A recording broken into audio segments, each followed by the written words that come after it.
Pour revenir sur les enjeux de cette réunion de la conférence de la coordination européenne pour le soutien et la solidarité avec le peuple sahraoui, nous avons le plaisir d'accueillir non pas un, mais deux invités ce soir. Mohamed Hani, bonsoir.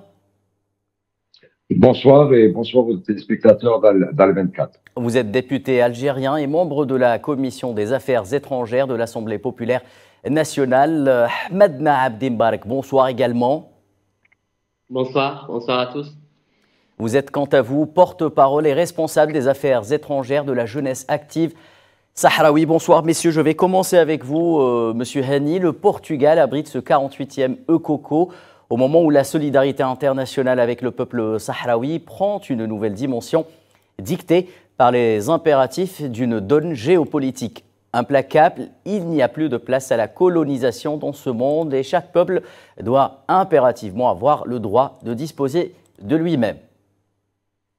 Alors effectivement, la capitale portugaise abrite cette 48e conférence de soutien au peuple sahraoui dans un contexte nouveau. Alors bien évidemment, c'est surtout le cadre juridique et les dernières décisions de la Cour européenne qui a statué clairement que les richesses sahraouis reviennent au peuple sahraoui et non pas aux Marocains.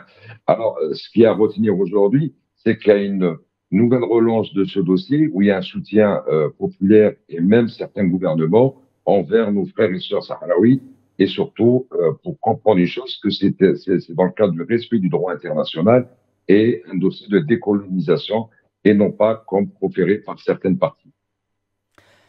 Très bien, monsieur Ahmadna, il est clair qu'au vu des derniers développements en la matière, le droit international, cela vient d'être rappelé par monsieur Hani, en ce qui concerne la cause sahraoui, le COCO transcende la dimension symbolique pour se faire le porte-voix en Europe d'un continent qui a souvent été complice des violations marocaines en tout genre. Est-il aujourd'hui plus que jamais nécessaire de sensibiliser les populations européennes à la justesse de cette cause ? Alors, nous savons tous quels sont les moyens utilisés par le Maroc pour avoir une influence en Europe. Ce sont la corruption, le chantage, mais aussi l'espionnage utilisé pour beaucoup de membres de gouvernement et même chefs de gouvernement. Et c'est pour cette raison que le Maroc constituera toujours une menace pour l'Europe. Mais ce qui n'obtiendra jamais le Maroc, c'est le soutien de la société civile. Le soutien du mouvement libre et solidaire avec la cause sahraoui. Ce qui n'obtiendra jamais le Maroc, c'est le soutien des organisations internationales qui seront toujours du bon côté de l'histoire, celui de la cause sahraoui. Le COCO joue un rôle central dans la mobilisation et de la coordination de soutien européen et international pour la lutte du peuple sahraoui.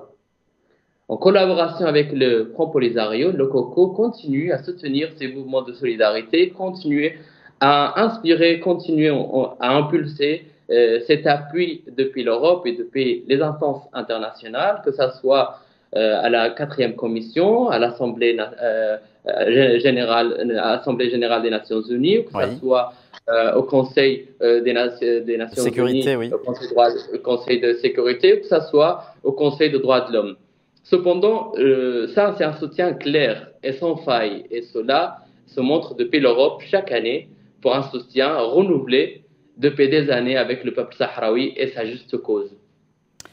Très bien, monsieur Hani, le droit international européen a tranché, vous l'avez dit, en faveur du Front Polisario dans le bras de fer juridique qui l'opposait à l'Union européenne.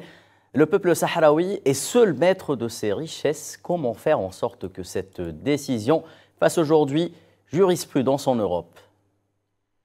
Alors très bien, c'est une décision très très importante, chose qui a été revendiquée par le peuple sahraoui au long des années et même lors des dernières rencontres de l'OCOCO.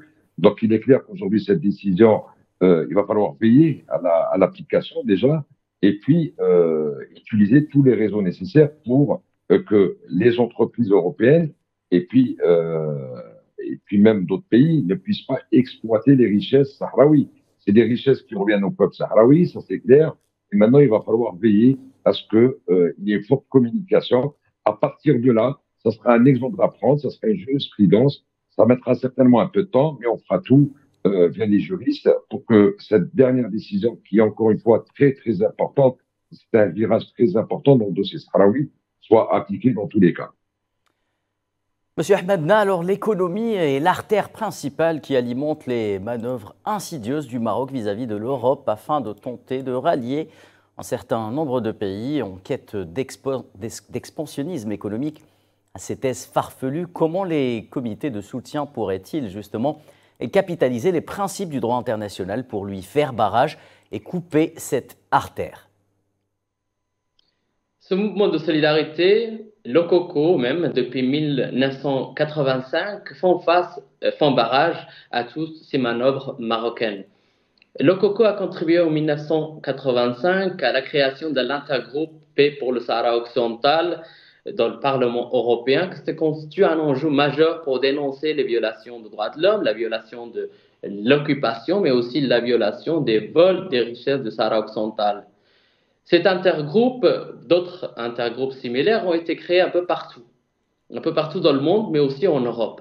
Cela doit continuer, évidemment, en commençant par l'Espagne, où la solidarité du peuple espagnol est remarquable aux côtés du peuple sahraoui. Cela doit continuer, cela se doit de se montrer au sein du Parlement espagnol. Cela doit se renforcer pour faire face aussi à Pedro Sánchez, qui constitue en fait un enjeu majeur ou un échec de la politique ou un échec de la représentation du peuple espagnol au Parlement espagnol, parce que nous savons tous que le peuple espagnol est toujours de côté du peuple sahraoui. Mais cela aussi doit être fait encore plus à Bruxelles où nous savons, où il a éclaté justement l'affaire Morocco Gate, où nous savons que l'influence marocaine ou l'espionnage et la corruption a fait des dégâts justement partout un peu en Europe, et que cela doit être conforté. Mais aussi en France, où nous devons,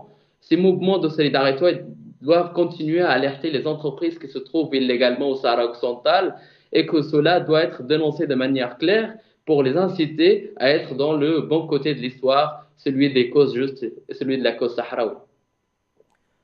Mohamed Henni, l'Institut de relations internationales et stratégiques français que dirige Pascal Boniface a établi récemment un rapport de 16 pages mettant en garde les entreprises françaises d'envisager ou de renforcer des investissements dans les territoires occupés sahraouis.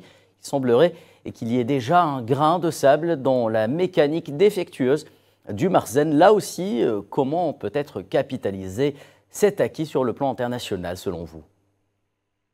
Alors, tout à fait, c'est un institut déjà qui est réputé et qui a qui est très objectif. Maintenant, connaissant les méthodes du Marzen pour pouvoir justement détourner cette dernière décision avec tous les moyens utilisés auparavant, donc corruption, espionnage et autres. Donc, il va falloir aujourd'hui faire très attention. Et ce qui est important, ce que Hamada a dit, c'est que la société civile européenne, plus particulièrement, est très attentive à ça. Donc, encore une fois, pour capitaliser ces acquis, il va falloir veiller, il va falloir alerter, il va falloir communiquer et bien sûr utiliser les réseaux déjà existants et pourquoi pas les agrandir pour faire très attention à tous les moyens utilisés par le Marsen pour faire leur sale besogne et détourner cette dernière décision de justice. Monsieur Ahmadna, alors le 48e COCO, on l'a dit, tracera également son programme d'action pour l'année 2025 et s'articulera autour de 4 grands axes, notamment les violations répétées des droits humains dans les territoires occupés du Sahara occidental. Comment contraindre, selon vous, le Maroc à répondre de ces nombreuses violations des droits de l'homme en emprisonnant, par exemple, des voix et des hommes libres? Après cet échec qu'on va appeler l'année présidentielle du Maroc, du Conseil des droits de l'homme, nous devons continuer à faire face justement à cette action portée par le Maroc au Conseil des droits de l'homme, où elle fait même de la corruption pour arriver à présider justement ce Conseil. Mais ce que nous devons continuer à faire, c'est ramener cette voix des Sahraouis qui souffrent dans les territoires occupés.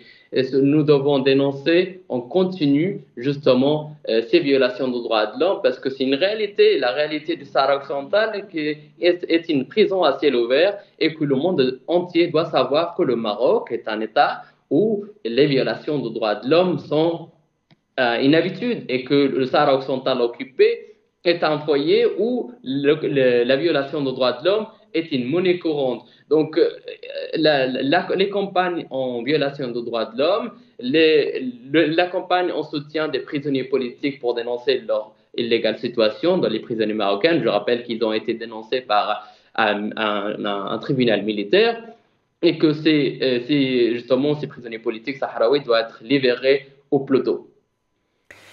Monsieur Henni, peut-être avant de conclure cet entretien, un mot sur la participation algérienne, notamment à ce 48e Okoko, une participation toujours synonyme de soutien indéfectible de la part de l'Algérie au peuple sahraoui.